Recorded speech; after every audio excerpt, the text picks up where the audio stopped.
નાગલા ને સુંદરી બે તૈયાર કરી નાખ્યું. નરેશ કે હવે તું તૈયાર થઈ જા. પછી તો મેં હા તો તૈયાર થવામાં કાંઈ ઘટે નહીં. છોડી લીધો સાંડલો ને પૂરી લીધો હાથો. થઈ જા મસ્ત મસ્ત ના રેડી. હું એક નહીં મારી નાની નાની ઢીંગલી હોય તે.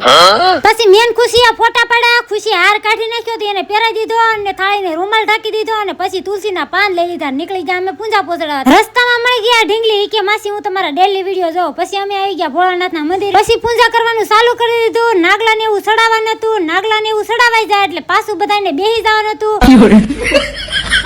ડાબો હાથ આડો રાખીને જમણા હાથે ભોળાનાથને જમાડવાના હતા અને મેં થાળીમાં હાથીઓ કરીને દીવો કરીને ભોળાનાથની આરતી પણ ઉતારી લીધી. આરતી ઉતારાઈ જાય એટલે અમારે બધાને દર્શન કરવાના હતા. દર્શન થઈ જાય પીપળે પાણી રેડવાનું હતું. પાણી રેડાઈ જાય એટલે આપણે હાથમાં નાડા શેડી બાંધવાના હતા ને પોઠિયાના કાનમાં કાંક કહેવાનું હતું. તો આ તો અમારા બેન.